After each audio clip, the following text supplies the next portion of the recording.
Dear students, last video में हमने discuss किया था स्क्रीनिंग इफेक्ट।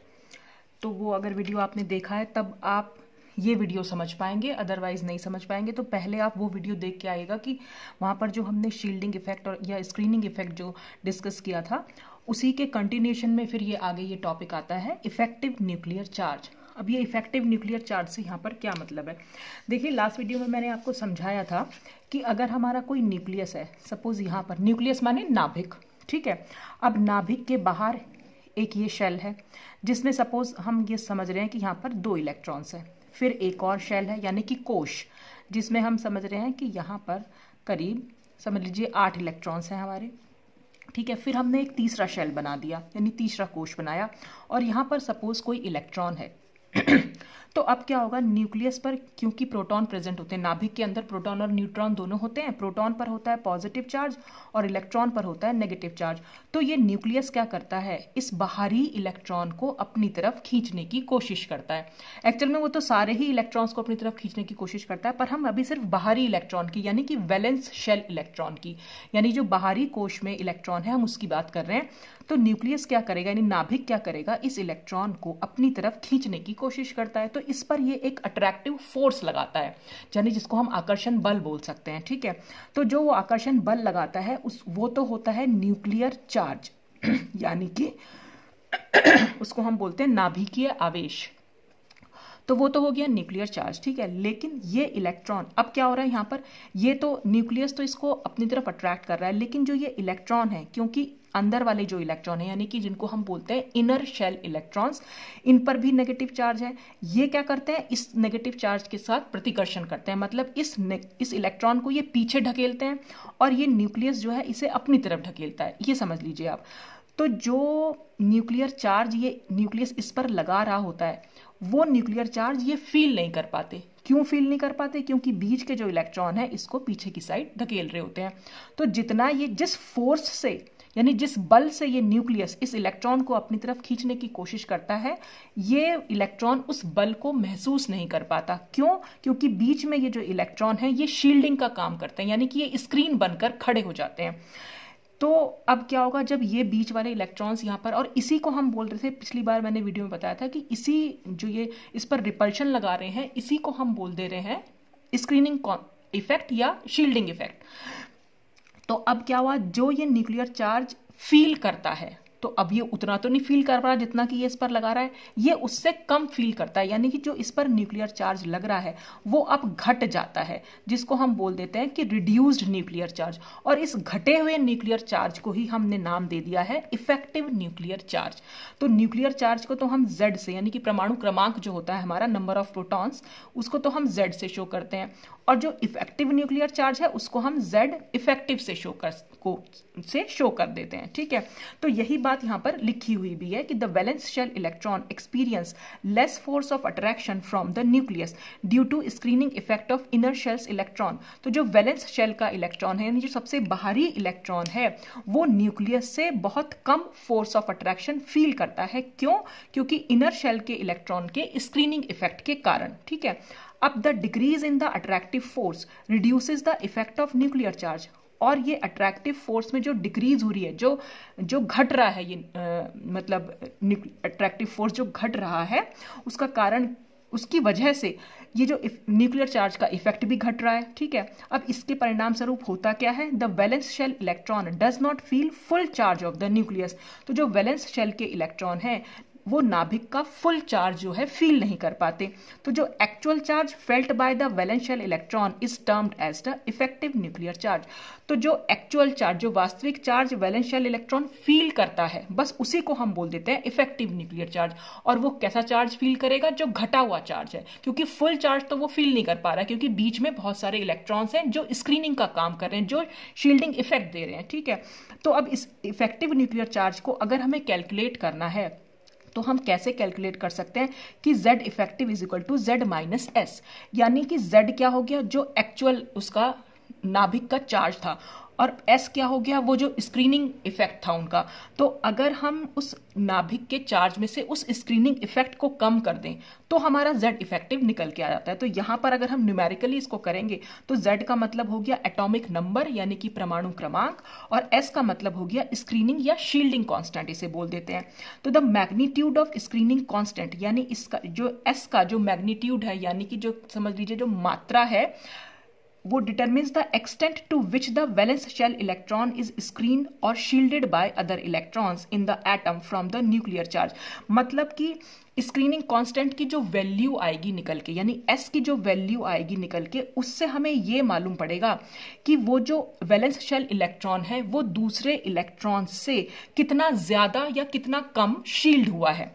तो इसको हम कैसे कह सकते हैं, और वी कैन से, या हम ये भी कह सकते हैं S is a measure of inter electronic repulsion, यानी इलेक्ट्रॉन्स के बीच में, यानी जो मैंने यहाँ पर ये इलेक्ट्रॉन्स दिखाए थे, इन इलेक्ट्रॉन और इस इलेक्ट्रॉन के बीच में जो रिपल्शन है तो वो कितना हुआ है, कितना ज्यादा है या कितना कम है, वो हम S की वैल्यू से पता लगा सकते हैं। तो the value of S increases, अगर वैल्यू ऑफ S इंक्रीज करेगी एंड द इफेक्टिव, आगे ये यहां से शुरू है, as the inter electronic repulsion increases, जैसे जैसे ये रिपल्शन इंक्रीज होगा, यानी इस इलेक्ट्रॉन और या अंदर के इलेक्ट्रॉन और इस इलेक्ट्रॉन के बीच में रिपल्शन जैसे जैसे इंक्रीज होता है, S की वैल्यू भी वैसे वैसे ही इंक्रीज करेगी, और S की वैल्यू जितनी ज्यादा होगी Z इफेक्टिव उतना कम हो जाएगा।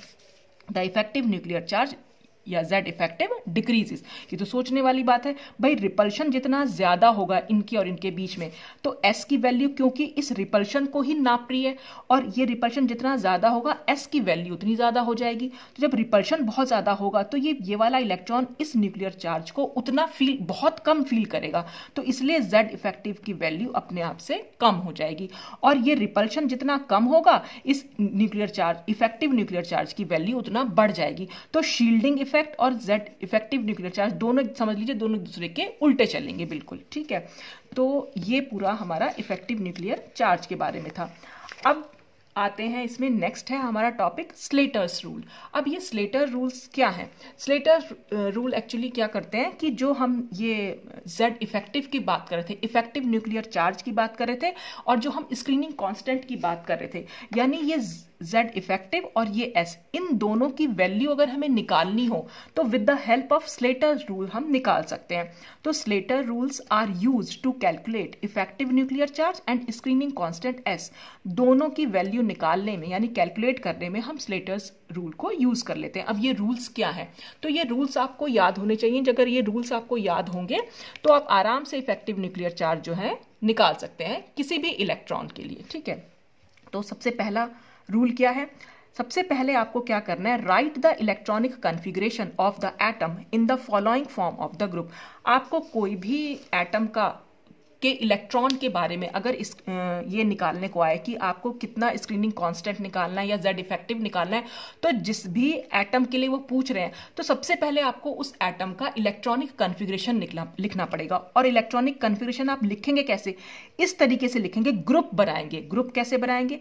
1s अपना पूरा एक ग्रुप बनेगा, फिर 2s 2p का एक ग्रुप बनेगा, 3s 3p का एक ग्रुप बनेगा, 3d का एक ग्रुप बनेगा, 4s 4p का, यानी कि जो d है और जो f है उनका तो अपना एक एक ग्रुप बनेगा, S और P का अपना एक ग्रुप बनेगा, और शुरू में जो 1s होता है उसका अपना अलग ग्रुप बनता है। तो ये जो ग्रुपिंग हो रही है ये ग्रुपिंग आपको याद होनी चाहिए, और बहुत इजी ग्रुपिंग है। बस 1s एक ग्रुप है, बाकी उसके बाद जितने भी sp हैं वो उनका एक ग्रुप है, d अपना एक ग्रुप है और f का अपना अलग ग्रुप है। तो सबसे पहले तो हमने ये ग्रुपिंग कर ली। फिर हम क्या करेंगे, उसके बाद हमें करना होता है कि नंबर 2 रूल है identify the electron of interest. इस लाइन का क्या मतलब हुआ, यानी क्वेश्चन में जिस इलेक्ट्रॉन के बारे में पूछा गया है कि भाई इसका स्क्रीनिंग कांस्टेंट निकालिए या इसका Z इफेक्टिव निकालिए, बस उस इलेक्ट्रॉन को आपको आइडेंटिफाई करना है। वो तो न्यूमेरिकल में दिया ही होगा, अभी हम न्यूमेरिकल भी डिस्कस करेंगे।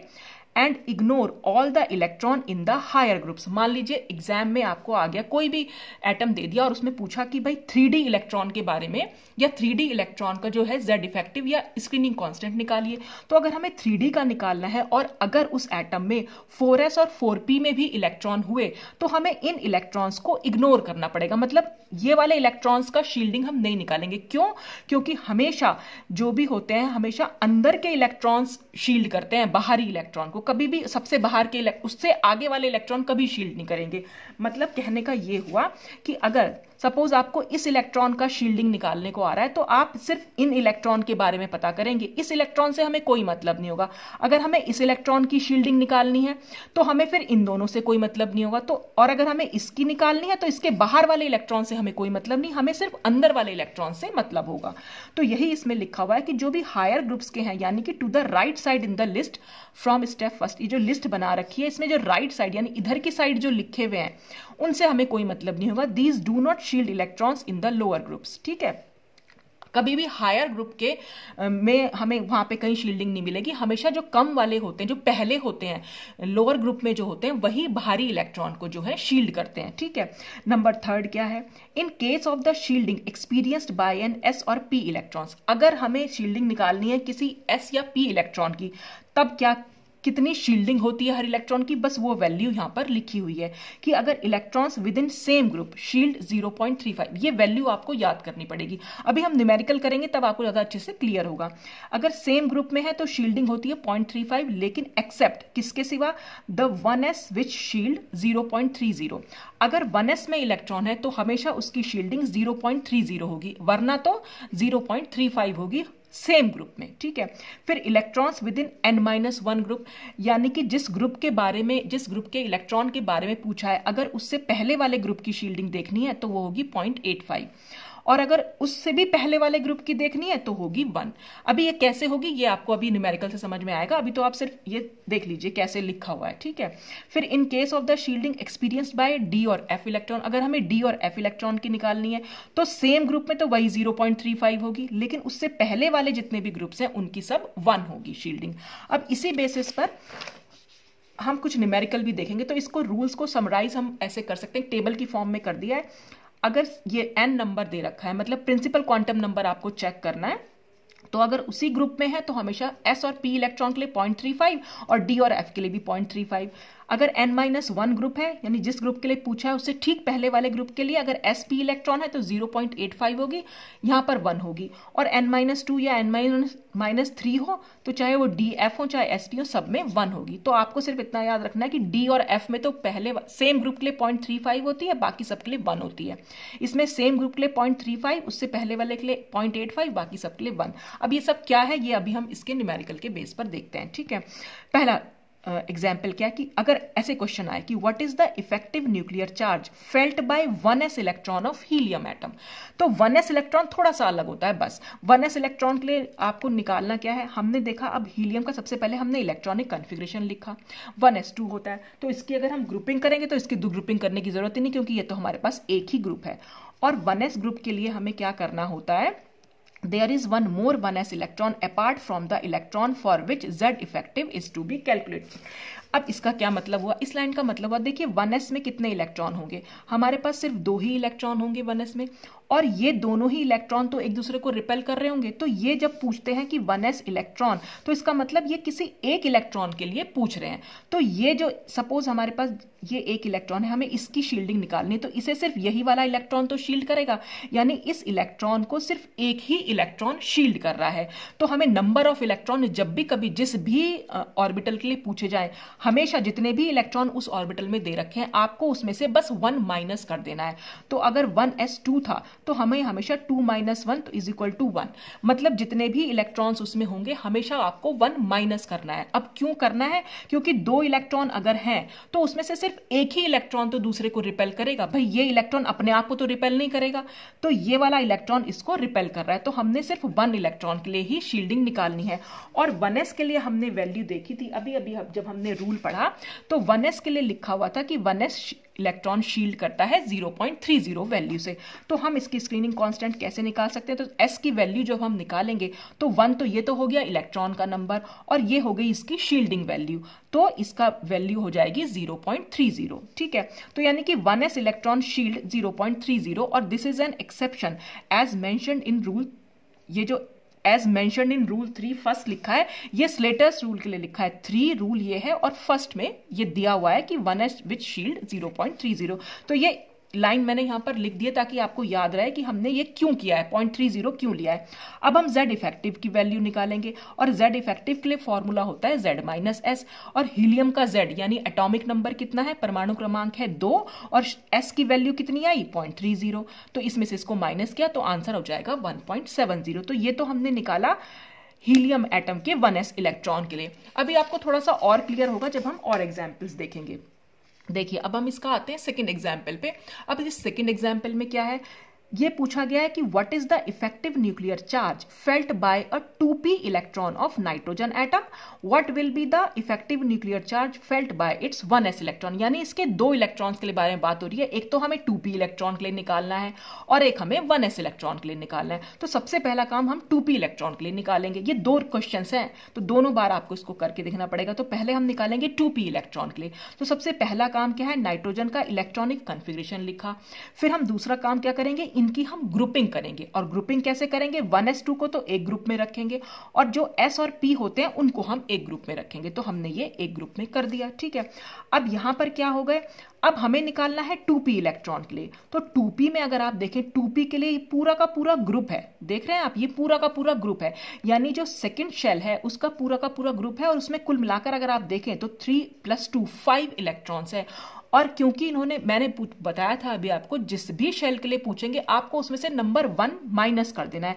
तो कुल मिलाकर यहां पर 5 इलेक्ट्रॉन है तो आपको सिर्फ 4 इलेक्ट्रॉन की निकालनी है। हम क्यों कर रहे हैं ऐसा, देखिए अगर मान लीजिए यहां पर ये 5 इलेक्ट्रॉन्स हैं, तो ये 5 इलेक्ट्रॉन्स हैं, तो ये क्या करेंगे, अगर सपोज हम इस इलेक्ट्रॉन के लिए निकाल रहे हैं तो भाई ये भी इसको शील्ड करेगा, ये इसको शील्ड करेगा, ये इसको शील्ड करेगा और ये इसको शील्ड करेगा, यानी कि ये 4 इलेक्ट्रॉन्स इसको रिपेल करेंगे। तो इसीलिए हम उस खुद के वो इलेक्ट्रॉन खुद को तो रिपेल नहीं करेगा, तो इसलिए हम हमेशा क्या करते हैं, जितने भी टोटल नंबर ऑफ इलेक्ट्रॉन्स होते हैं उसमें से हम हमेशा 1 को माइनस करते हैं। जिस भी इलेक्ट्रॉन की शील्डिंग हमें, मतलब जिस भी इलेक्ट्रॉन का हमें इफेक्टिव न्यूक्लियर चार्ज पूछा हो, बस हमेशा आप देखिए बस उस ऑर्बिटल में टोटल या उस ग्रुप में आपके पास कितने इलेक्ट्रॉन्स आ रहे हैं उसमें से आपको 1 माइनस करना पड़ेगा। वो खुद का इलेक्ट्रॉन होगा, मतलब वो खुद तो अपने आप को रिपेल नहीं करेगा, इसलिए हम बाकी जो कुल मिलाकर होते हैं वो 4 इलेक्ट्रॉन, जैसे इसमें बचे तो 4 ही इलेक्ट्रॉन इसको रिपेल करेंगे। मान लीजिए यहाँ 3 इलेक्ट्रॉन होते तो हम क्या करते, 3 में से 1 = 2 इलेक्ट्रॉन ही काउंट करते, क्योंकि अगर हम एक इलेक्ट्रॉन किसी को भी मान लें तो ये भी इसको रिपेल करेगा और ये भी, तो इस इलेक्ट्रॉन को तो खाली 2 ही इलेक्ट्रॉन तो रिपेल करेंगे। तो जिस भी ग्रुप में जितने इलेक्ट्रॉन होते हैं उसमें से बस एक इलेक्ट्रॉन को आपको माइनस करना होगा, ठीक है। तो हमने अब अगर S निकालेंगे 2p इलेक्ट्रॉन के लिए, तो देखिए इस पूरे ग्रुप में कुल मिलाकर क्योंकि 5 इलेक्ट्रॉन है तो हमने पहले तो इलेक्ट्रॉन का नंबर लिख दिया 4, 5 में से 1 माइनस कर दिया 4, और हमने अभी यहाँ पर रूल के अकॉर्डिंग देखा था कि अगर सेम ग्रुप है, क्योंकि 2p में n का नंबर कितना आ रहा है 2, और ये सेम ग्रुप है, ये पूरा का पूरा एक ही तो ग्रुप है, तो सेम ग्रुप में हमारे पास शील्डिंग आ रही थी, क्योंकि ये sp इलेक्ट्रॉन्स ही है तो इनके लिए शील्डिंग कितनी आ रही है 0.35 आ रही है। तो हम क्या करेंगे 4 × 0.35 कर देंगे, फिर हमने प्लस किया। अब ठीक इससे पहले वाला ग्रुप यानी n-1 वाला ग्रुप, इससे पहले वाला n की वैल्यू कितनी हो गई, 1 कम हो गई, और इसमें कितने इलेक्ट्रॉन है, इसमें हमें 1s2 दिखा रहे, मतलब 2 इलेक्ट्रॉन्स दिख रहे हैं, तो हमने यहाँ इलेक्ट्रॉन्स का नंबर लिखा मल्टीप्लाई बाय, अब n-1 sp इलेक्ट्रॉन्स के लिए कितनी शील्डिंग होती है 0.85, तो हम क्योंकि p इलेक्ट्रॉन के लिए निकाल रहे हैं शील्डिंग तो इसलिए हम 0.85 से इन दोनों इलेक्ट्रॉन को मल्टीप्लाई कर देंगे। तो हमने ये मल्टीप्लाई किया, फिर इसको सॉल्व किया तो s की वैल्यू आ गई इतनी। अब Z इफेक्टिव का फॉर्मूला लगाएंगे, Z माइनस S, नाइट्रोजन का Z यानी एटॉमिक नंबर होता है, यानी परमाणु क्रमांक होता है 7, और S की वैल्यू इसमें से माइनस की, तो हमारा ये 2p इलेक्ट्रॉन्स के लिए Z इफेक्टिव की वैल्यू आ गई। अब हम इसी में निकालेंगे 1s, क्योंकि इन्होंने नेक्स्ट क्वेश्चन में पूछा है 1s इलेक्ट्रॉन के लिए, तो जब हम 1s इलेक्ट्रॉन के लिए निकालेंगे तो हम फिर इनको काउंट नहीं करेंगे। क्यों? क्योंकि 1s इलेक्ट्रॉन को तो सिर्फ 1s का ही इलेक्ट्रॉन रिपेल कर सकता है, भाई इसके बाहर के इलेक्ट्रॉन थोड़ा ना रिपेल करेंगे, या तो इससे पहले कोई ग्रुप होता उसके इलेक्ट्रॉन रिपेल कर रहे होते या वो शील्डिंग का काम करते। बाहर के इलेक्ट्रॉन कभी शील्डिंग का काम नहीं करते, अंदर वाले इलेक्ट्रॉन्स हमेशा शील्डिंग का काम करते हैं। तो 1s के लिए पूछा है तो हम 1s इलेक्ट्रॉन में अब हमने फिर से निकाला, क्योंकि यहां पर कुल मिलाकर 2 इलेक्ट्रॉन है तो हमें क्या है 1 को माइनस करना पड़ेगा। तो 2 इलेक्ट्रॉन में से क्योंकि एक ही इलेक्ट्रॉन दूसरे को रिपेल करेगा, वो अपने आप को रिपेल नहीं करेगा, तो हमने 1 माइनस किया, और 1s इलेक्ट्रॉन के लिए क्योंकि शील्डिंग होती है 0.30, अभी हमने हीलियम का केस देखा तो ये 0.3, तो 1s इलेक्ट्रॉन तो कभी भी पूछे आंसर आपका 0.30 ही आएगा। जैसे हाइड्रोजन एटम है, हाइड्रोजन एटम में हम कभी भी Z इफेक्टिव नहीं निकाल पाएंगे। क्यों? हाइड्रोजन में तो खाली एक ही इलेक्ट्रॉन है, तो एक इलेक्ट्रॉन थोड़ा ना दूसरे को रिपेल, एक इलेक्ट्रॉन किसको रिपेल करेगा? वो अपने आप को तो रिपेल नहीं करेगा। इसलिए हाइड्रोजन के लिए कभी भी हम Z इफेक्टिव नहीं निकालते। हाइड्रोजन से ऊपर वाले सारे आइटम्स के लिए हम इलेक्ट्रॉन्स के लिए हम निकाल सकते हैं। तो फिर नीचे इसलिए लिखा हुआ है कि ignore all the electrons in higher groups. Higher group से मतलब होता है 1s से ऊपर वाले ग्रुप्स जो हैं, तो ये तो शील्डिंग का काम करेंगे ही नहीं करेंगे। हमें इन्होंने पूछा है सिर्फ 1s इलेक्ट्रॉन की, तो जो ये बाहर वाले इलेक्ट्रॉन है ये तो इसको शील्ड नहीं करेंगे, इसको तो कोई शील्ड, सिर्फ इसका जो इलेक्ट्रॉन है बस वही इसको शील्ड कर पाएगा, क्योंकि यहाँ पर 2 इलेक्ट्रॉन्स हैं। तो हमने 2 में से 1 को माइनस कर दिया और इसको, इसकी शील्डिंग थी 0.30, तो इसको मल्टीप्लाई करके आंसर आया 0.30। फिर Z इफेक्टिव निकाला, नाइट्रोजन का Z 7 और S 0.30। तो अब जो S1s इलेक्ट्रॉन के लिए Z इफेक्टिव निकल के आया वो आया 6.70। तो इस तरह से हम इसको निकाल सकते हैं। तो जो भी कोई वैल्यू, आगे और भी एग्जांपल्स आएंगे तो हम उसमें और भी अच्छी तरह से समझ सकते हैं। तो इसके एप्लीकेशंस में ही हम इसको देख लेंगे। तो अगर आए एप्लीकेशंस ऑफ स्लेटर्स रूल, तो सबसे पहली एप्लीकेशन तो यही थी कि हम इसमें, इसकी हेल्प से हम Z इफेक्टिव और स्क्रीनिंग कांस्टेंट जो है हम निकाल सकते हैं। और बाकी सारी एप्लीकेशंस अगर हम देखें तो पहली एप्लीकेशन उसमें आती है कि जैसे कि आपने आफ्वर रूल में भी पढ़ा होगा कि हम क्या करते हैं, अगर 3d और 4s इलेक्ट्रॉन है तो हम ये मानते हैं कि 4s इलेक्ट्रॉन की एनर्जी क्योंकि कम होती है 3d से, तो 4s इलेक्ट्रॉन पहले भरता है। और यही बात स्लेटर रूल से भी साबित होती है। कैसे? तो यही मैंने फर्स्ट लाइन में लिखा है कि why a 4s orbital is filled first, ये फर्स्ट मैंने नीचे लिखा है, फिल्ड फर्स्ट देन अ 3d ऑर्बिटल, मतलब कि 4s ऑर्बिटल जो है 3d ऑर्बिटल से पहले क्यों भरता है। तो वो इसका रीजन हमारे पास स्लेटर रूल ने दिया। तो जैसे एग्जाम्पल हमने ले लिया पोटेशियम एटम का, तो पोटेशियम एटम का जो Z होता है यानी एटॉमिक नंबर होता है 19। तो अब हम इसके लिए देखेंगे कि यहाँ पर कैसे हम इसको फिल कर सकते हैं। तो Z पोटेशियम एटम के लिए 19 इलेक्ट्रॉन्स ही हमें फिल करने पड़ेंगे। तो हम देखेंगे, क्योंकि हमें सिर्फ एक इलेक्ट्रॉन के बारे में, लास्ट इलेक्ट्रॉन के बारे में बात करनी, तो सबसे पहले हम 18 इलेक्ट्रॉन तक का इसका इलेक्ट्रॉनिक कन्फिग्रेशन लिखेंगे। तो 18 इलेक्ट्रॉन किस में थे? आर्गन में होते हैं। तो इलेक्ट्रॉनिक कन्फिग्रेशन ऑफ आर्गन, इससे पोटेशियम से ठीक पहले जो एटॉमिक नंबर आता है 18, वो आर्गन का होता है। तो आर्गन का हमने स्लेटर रूल के अकॉर्डिंग पूरा कन्फिग्रेशन लिखा और उसकी ग्रुपिंग भी कर दी। तो ये हमने ग्रुपिंग कर रखी है। अब हमें जो है पोटेशियम के लिए, यहां पर हमने अगर देखा 18 इलेक्ट्रॉन है, हमें पोटेशियम के लिए लाना है 19, यानी कि अगला इलेक्ट्रॉन। तो अगला इलेक्ट्रॉन हम ये कह रहे हैं कि या तो वो 4s में भरेगा या वो 3d में जाएगा, क्योंकि 3s2 3p6 जब हमारे पूरे हो चुके हैं तो या तो 3d में जाएगा या 4s में जाएगा। तो हम क्या करेंगे, इस दोनों के लिए हम Z इफेक्टिव की वैल्यू निकालेंगे और Z इफेक्टिव जिसके लिए भी ज्यादा निकलेगा बस इलेक्ट्रॉन उसी ऑर्बिटल में जाएगा। तो अब हमने निकाला 4s इलेक्ट्रॉन के लिए, तो हम यहां अपने आप से इमेजिन कर लेते हैं कि यहां पर 4s में एक इलेक्ट्रॉन चला गया, तो हमारा जो कन्फ्यूजन निकल के आ जाएगा वो 4s1 हो जाएगा यहां पर।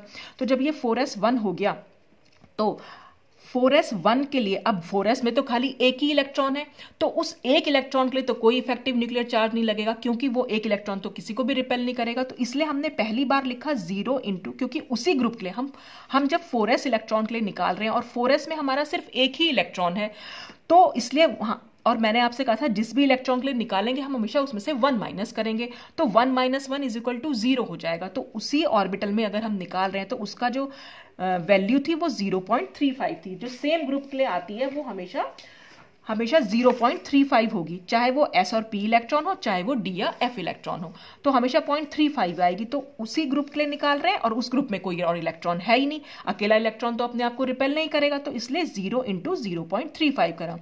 फिर हम जाएंगे n-1 ग्रुप में। अब 4 था, n की वैल्यू 4 है, तो n-1 कितना हो जाएगा 3, और इससे ठीक पहले वाले ग्रुप में कुल मिलाकर अगर हम देखें तो 8 इलेक्ट्रॉन है। और n-1 के लिए अगर S या P में, हमारा 4s में तो था ही इलेक्ट्रॉन, तो 4s में अगर इलेक्ट्रॉन है तो n-1 के लिए वैल्यू हो जाएगी 0.85 की। तो हम देखेंगे इससे पहले वाले ग्रुप में टोटल कितने इलेक्ट्रॉन है, तो 8 इलेक्ट्रॉन, और क्योंकि अभी हमने देखी उनकी शील्डिंग होती है 0.85, तो हमने इसकी वैल्यू रख दी। फिर हम जाएंगे n-2 ग्रुप में, और n-2 के लिए क्या हो जाएगी, n-2 के लिए वैल्यू होती है 1, और फिर n-3 के लिए भी 1, और फिर उससे पहले भी अगर होंगे तो सबके लिए 1 होती है। तो n-2 के लिए, यानी कि हमारा था n की वैल्यू थी 4 और n-2 कितना हो जाएगा 2, तो ये वाला जो पहले वाला ग्रुप है इसमें कुल मिलाकर कितने इलेक्ट्रॉन हुए, यहाँ पर 6 और 2 8 इलेक्ट्रॉन हुए, और ये वाले ग्रुप के लिए भी 1 ही है, तो इसको भी हम यहीं पे काउंट कर लेंगे, क्योंकि हमारा चाहे n-2 हो चाहे n-3 हो, वैल्यू तो हमारी 1 ही आनी है। तो हम इन सबको एक साथ काउंट कर लिया, तो 6 और 2 8 और 8 और 2 10, तो 10 मल्टीप्लाई 10 इलेक्ट्रॉन्स तो आ गए पहले सारे ग्रुप्स के लिए, इंटू 1 हमने कर दिया, और हमने टोटल शील्डिंग हमने निकाल दी 16.80।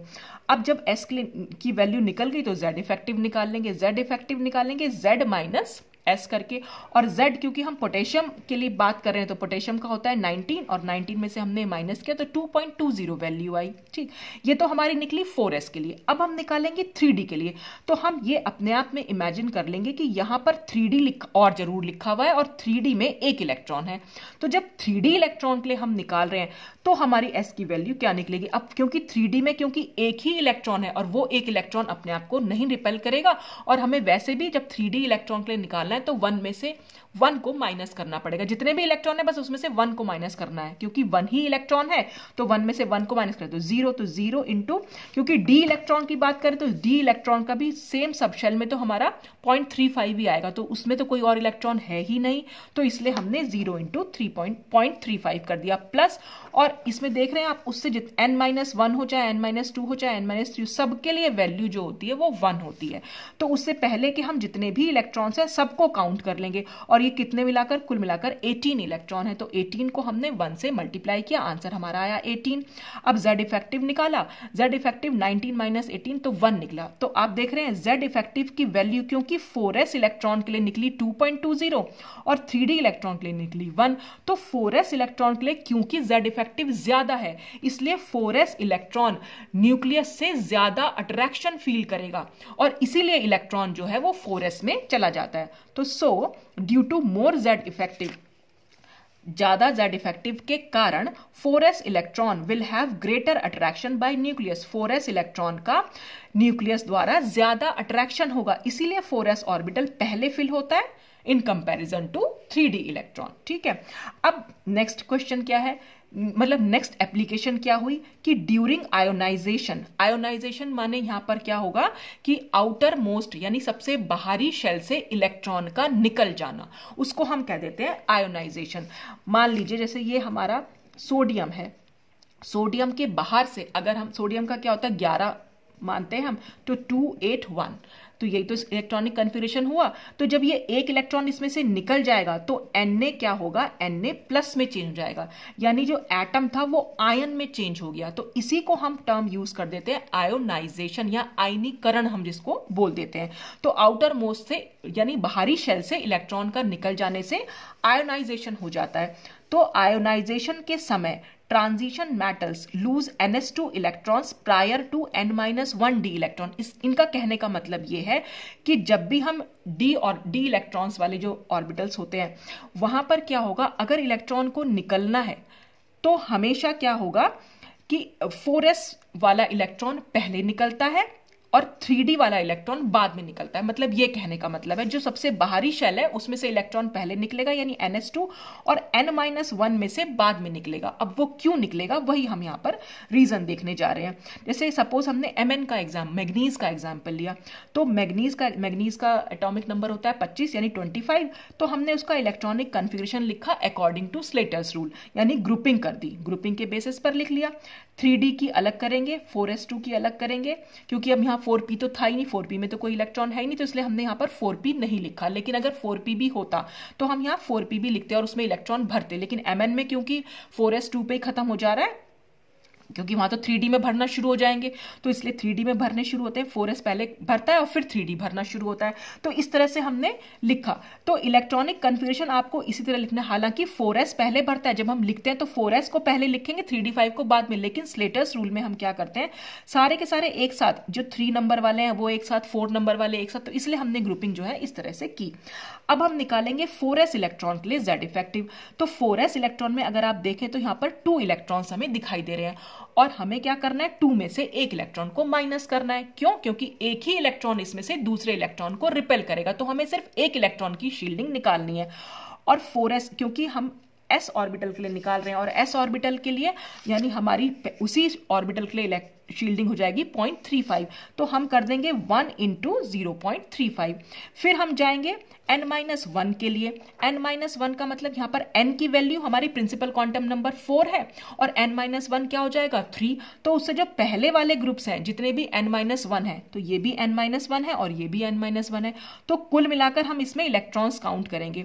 तो यहाँ पर इलेक्ट्रॉन्स हो रहे हैं 6 + 2 8 और +5 13 इलेक्ट्रॉन्स हमने यहाँ लिखे मल्टीप्लाई बाय, और n-1 के लिए शील्डिंग हमें याद है 0.85, तो हमने यहाँ 0.85 कर दिया, प्लस n-2 के लिए n-2 हो चाहे n-3 हो, सारे आगे वाले इलेक्ट्रॉन्स के लिए यानी शुरू वाले इलेक्ट्रॉन्स के लिए हमेशा 1 ही वैल्यू होती है। तो कुल मिलाकर कितने इलेक्ट्रॉन थे 6 2 8 + 2 10, तो 10 × 1, और फिर हमने ये हमने डायरेक्ट निकाल लिया Z इफेक्टिव, ये Z की वैल्यू रखी माइनस, और ये ब्रैकेट के अंदर हमने S की वैल्यू रख दी। तो जब हमने डायरेक्ट निकाला तो 3.60 निकला।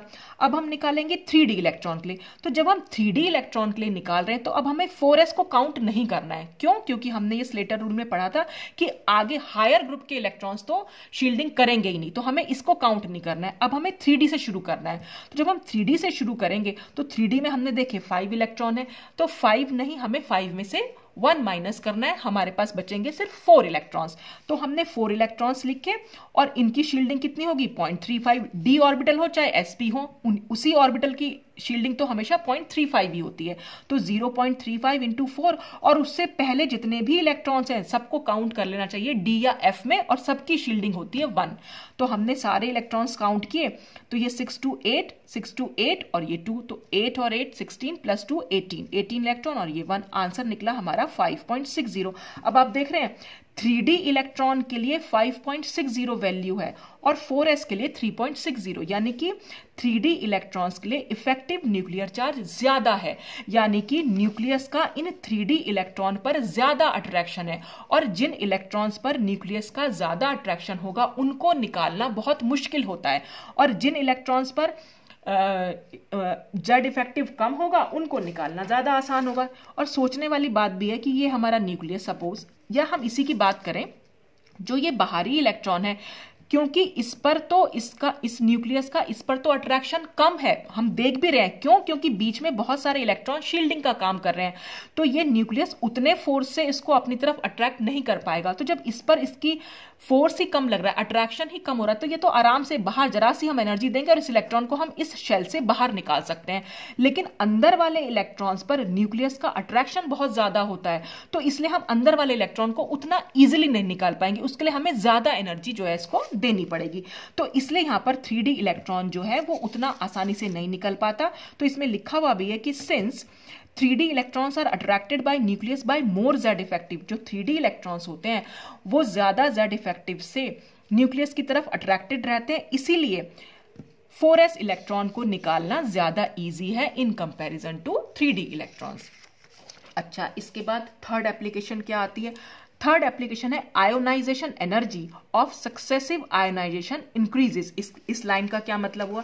इस लाइन का ये मतलब हुआ कि अगर हमारा ये न्यूक्लियस है, सपोज यहाँ 1 इलेक्ट्रॉन है या 2 इलेक्ट्रॉन है, फिर हमने बना दिए कुछ और इलेक्ट्रॉन, फिर हमने बना दिए कुछ और इलेक्ट्रॉन, ठीक है। तो अगर हम पहला इलेक्ट्रॉन निकालेंगे तो आयोनाइजेशन एनर्जी का मतलब, अभी हम इसको आगे बहुत डिटेल में पढ़ेंगे। आयोनाइजेशन एनर्जी, आयनिक ऊर्जा शायद हिंदी में कहते हैं इसको, या आयनन विभव भी बोल देते हैं हाँ शायद। तो आयनन विभव जो होता है वो क्या होता है कि इस आउटर मोस्ट इलेक्ट्रॉन को, यानी बाहरी इलेक्ट्रॉन को निकालने के लिए जितनी एनर्जी की जरूरत पड़ती है, बस हम उसी को बोल देते हैं आयोनाइजेशन एनर्जी। यानी कि सोडियम को सोडियम आयन में चेंज करने के लिए जितनी एनर्जी हमें सोडियम एटम को देनी पड़ेगी, तो बस उसी को हम बोल देंगे आयोनाइजेशन एनर्जी। तो अगर हमने पहला इलेक्ट्रॉन निकाला, सपोज ए में से हमने पहला इलेक्ट्रॉन निकाला, तो ये A+ में चेंज हो गया, तो इसके लिए हमें मिली फर्स्ट आयोनाइजेशन एनर्जी। फिर इस A+ में से हमने एक और इलेक्ट्रॉन निकाला, तो A पे +2 चार्ज हो गया, यहां पर हमें मिली सेकेंड आयोनाइजेशन एनर्जी। फिर A+2 में से हमने एक और इलेक्ट्रॉन निकाला, तो A+3। जैसे जैसे एक इलेक्ट्रॉन निकलता चला जाएगा, पॉजिटिव चार्ज वैसे वैसे बढ़ता चला जाएगा, तो ये हो जाएगी थर्ड आयोनाइजेशन एनर्जी। तो फर्स्ट आयोनाइजेशन, इनको हम बोलते हैं कि ये सक्सेसिव आयनाइजेशन एनर्जीज हैं। सक्सेसिव माने एक के बाद एक लगातार हम इलेक्ट्रॉन को निकाल रहे हैं, तो एक के बाद एक लगातार हम इसको एनर्जी देते चले जा रहे हैं। ठीक है, तो हम यहां देखेंगे कि first ionisation energy is always less than the successive ionisation energy. जो सबसे पहली आयनाइजेशन एनर्जी यानी कि जब हमने पहला इलेक्ट्रॉन निकाला, इसकी वैल्यू हमेशा कम होती है और बाकी सारी धीरे धीरे जो आयनाइजेशन एनर्जी की वैल्यू है वो बढ़ती चली जाती है। यानी IE1 जब हमने पहला इलेक्ट्रॉन निकाला, इसकी वैल्यू सबसे कम होगी, फिर IE2 की होगी, फिर IE3 की होगी। तो ये वैल्यूज वो हैं जब हम एक इलेक्ट्रॉन निकाल रहे हैं, फिर जब हम 2 इलेक्ट्रॉन निकाल रहे हैं, फिर 3, फिर 4, फिर 5, इस तरह से ये तो जो होगी वैल्यू जो है वो बढ़ती चली जाती है। अब इस लाइन का मतलब क्या हुआ?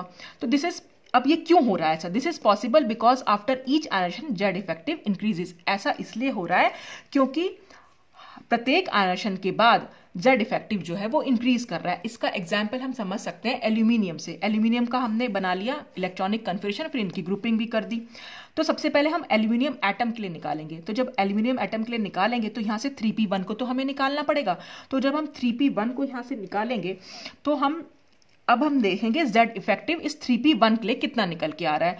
तो 3p1 अपने आप को तो मतलब ये रिपल्शन यहाँ पर तो कुछ होगा ही नहीं इसका अपने आप से। तो इस ग्रुप में अब कितने इलेक्ट्रॉन बचेंगे? 2 और 1 3 है, तो 3 में से हमें हमेशा 1 को माइनस करना है।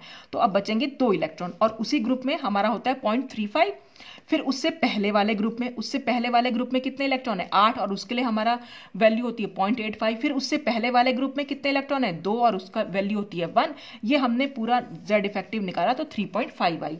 फिर हम क्या करेंगे? एल्यूमिनियम +1 के लिए, +1 का मतलब है अब कन्फिगरेशन हो जाएगा ये, अब 3s2 बचेगा। 3p1 तो क्योंकि निकल चुका है, तो अब 3s2 बचेगा। तो हमारे पास हम निकालेंगे अब 3s इलेक्ट्रॉन के लिए जेड इफेक्टिव की वैल्यू। तो यहाँ पर क्योंकि 2 इलेक्ट्रॉन है तो हमें 1 को तो माइनस करना है। तो फिर से हमने 1 को माइनस किया तो यहाँ पर बचा 1 इलेक्ट्रॉन, वैल्यू हो गई 0.35। फिर इससे पहले वाले इलेक्ट्रॉन की और उसकी पहले तो सेम रहेगी, वो तो हमारी सेम रहेगी। तो इन सबको हमने जब वैल्यू को कैलकुलेट किया तो होगी 3.85। फिर हम निकालेंगे एल्यूमिनियम +2 के लिए, और +2 का मतलब है 3p1 तो निकल चुका है। अब 3s में भी खाली 1 इलेक्ट्रॉन बचा है क्योंकि 1 तो निकल गया, 2 इलेक्ट्रॉन निकले है ना, 3p1 से निकला और 3s से निकला। तो 3s में खाली 1 इलेक्ट्रॉन बचा है, और जब ये 1 इलेक्ट्रॉन बचा है तो ये अपने आप को तो करेगा ही नहीं, तो इसको यहां पर तो आ जाएगा 0। तो क्योंकि 1 इलेक्ट्रॉन बचा है, 1 में से 1 माइनस करेंगे तो 0, तो 0.35 और आगे के तो हमारे सेम रहेंगे। तो वैल्यू निकली 4.20। तो आप देख रहे हैं हर आयोनाइजेशन के बाद हमारी जो एनर्जी है वो बढ़ती चली जा रही है। तो जब जेड इफेक्टिव की वैल्यू क्योंकि बढ़ती चली जा रही है, इसलिए हम कह सकते हैं कि IE की वैल्यू भी धीरे धीरे बढ़ती चली जा रही है। अच्छा, फिर लास्ट इसमें बचा है क्या कि एक एनायन यानी जो नेगेटिव चार्ज, जिस पर कि नेगेटिव चार्ज होता है वो हमेशा साइज में बड़ा होता है, और जो कैटायन होता है जिस पर पॉजिटिव चार्ज होता है, यानी एक होता है ऋणायन और ये होता है धनायन। तो धनायन हमेशा छोटा होता है और ऋणायन जो होता है वो सबसे बड़ा होता है साइज में। किससे? अपने पेरेंट एटम से, जिस एटम से हमने उसको बनाया है। इसका भी रीजन यही है कि जेड इफेक्टिव जो है डिक्रीज करता है जब एनायन का फॉर्मेशन होता है, और जेड एनायन इंक्रीज करता है जब कैटायन का फॉर्मेशन होता है। कैसे? वो हम अभी सोडियम एटम का केस डिस्कस कर लेते हैं। सोडियम एटम का हमने कन्फिगरेशन लिख दिया। अब हम यहाँ पर इलेक्ट्रॉनिक जो हम जेड इफेक्टिव निकालेंगे वो 3s1 के लिए निकालेंगे। अब 3s1 में तो क्योंकि एक ही इलेक्ट्रॉन है तो हमें तो 1 - 1 करना है, तो अब यहाँ तो 0 बचा, तो इसके लिए तो 0 × 0.35 लिखेंगे। फिर इससे पहले वाला ग्रुप यानी n-1 के लिए कितने इलेक्ट्रॉन्स हैं? यहाँ पर 8 इलेक्ट्रॉन्स हैं और इसकी वैल्यू होती है 0.85। उससे पहले वाले ग्रुप में 2 इलेक्ट्रॉन्स हैं और वैल्यू होती है 1। तो जेड इफेक्टिव की वैल्यू जो हमारी निकली वो हमारी 2.20 निकली सोडियम एटम के लिए। और अगर हम जेड इफेक्टिव की वैल्यू सोडियम आयन के लिए निकालें, सोडियम आयन का मतलब है 3s1 तो यहाँ से निकल चुका है, अब बचा है 2s2 और 2p6, यानी हम 2p के लिए निकालेंगे। तो कुल मिलाकर अगर हम यहाँ देखें तो हमारे पास 6 और +2 8 इलेक्ट्रॉन्स हैं। तो हमें क्या करना है? 8 में से 1 माइनस करना है, तो आया 7, और 7 की मल्टीप्लाई करेंगे क्योंकि उस ग्रुप में हम निकाल रहे हैं तो 0.35, और उससे ठीक पहले वाले ग्रुप के लिए होती है 0.85, तो 2 × 0.85। अब आंसर आ जाएगा हमारा 6.85। तो आप देख रहे हैं सोडियम आयन के लिए क्योंकि वैल्यू जो है पहले के कंपैरिजन में ज्यादा बढ़ गई है, तो क्या कर रखा है? जेड न्यूक्लियस ने आउटर मोस्ट इलेक्ट्रॉन को अपनी तरफ खींच के रखा हुआ है। तो जब न्यूक्लियस आउटर मोस्ट इलेक्ट्रॉन को अपनी तरफ खींच के रखेगा तो साइज तो थोड़ा सा घट जाएगा, तो इसी वजह से साइज जो है थोड़ा सा घट गया है। तो इसलिए सोडियम आयन जो धनायन होते हैं उनका साइज छोटा होता है। अगर हम ऋणायन की बात करें क्लोरीन एटम की हमने ग्रुपिंग कर दी, और फिर से अब हम जब निकालेंगे इसके लिए Z इफेक्टिव तो हम 3p के लिए निकालेंगे, यानी इस ग्रुप के लिए निकालेंगे। और इस ग्रुप में हम देखें तो कुल मिलाकर हमारे पास 7 इलेक्ट्रॉन है, तो हमें एक को माइनस करना पड़ेगा, बचेंगे 6, वैल्यू होगी 0.35। उससे पहले वाले ग्रुप में है हमारे पास 8 इलेक्ट्रॉन, वैल्यू होगी 0.85, और उससे पहले वाले ग्रुप में है 2 और वैल्यू होगी 1, तो आंसर आएगा 6.10। अब हमें क्लोराइड आयन काउंट करना है। क्लोराइड आयन का मतलब है 3p में एक और इलेक्ट्रॉन हम फिल कर सकते हैं। आयन नेगेटिव चार्ज का क्या मतलब है, एक इलेक्ट्रॉन एक्स्ट्रा हो गया, तो हम इसको 3 पे 6 मानेंगे। जब हम 3 पे 6 मानेंगे तो कुल मिलाकर हमारे पास 8 इलेक्ट्रॉन हो जाएंगे। और क्योंकि हमें हमेशा 1 इलेक्ट्रॉन को माइनस करना पड़ता है जब हम इसके स्क्रीनिंग S की वैल्यू निकालते हैं, तो हमने फिर से -1 किया, 7 आ जाएंगे इलेक्ट्रॉन, क्योंकि हमने अब 8 इलेक्ट्रॉन सोच लिए हैं इसमें। तो 8 इलेक्ट्रॉन सोचे हैं, तो 8 में से 1 माइनस करेंगे 0.35, उससे ठीक पहले वाले ग्रुप के लिए 0.85 और उससे ठीक पहले वाले ग्रुप के लिए 1, तो वैल्यू आ गई 5.75। तो आप देख रहे हैं क्लोराइड आयन के लिए Z इफेक्टिव की वैल्यू जो है वो घट गई, यानी आउटर मोस्ट इलेक्ट्रॉन पर, बाहरी इलेक्ट्रॉन पर न्यूक्लियस का अट्रैक्शन कम हो गया। तो जब इलेक्ट्रॉन का अट्रैक्शन कम हो गया तो शेल जो है थोड़ा सा बड़ा हो जाएगा। तो इसलिए क्लोराइड आयन के केस में, यानी ऋणायन के केस में शेल जो है बढ़ जाता है, साइज जो है बढ़ जाता है, और इसके केस में, धनायन के केस में साइज जो है वो कम हो जाता है। तो ये हम स्लेटर रूल्स की हेल्प से समझ सकते हैं। तो ये आज की वीडियो के लिए बस इतना ही था, इफेक्टिव न्यूक्लियर चार्ज और स्लेटर्स रूल। अब नेक्स्ट वीडियो से हम डिफरेंट जो प्रॉपर्टीज हैं, पीरियोडिक प्रॉपर्टीज, उसमें कैसे कैसे चेंजेस होते हैं ग्रुप में जाने पर या पीरियड में जाने पर, वही सब हम डिस्कस करेंगे। तो आज के लिए बस इतना ही। Thanks for watching.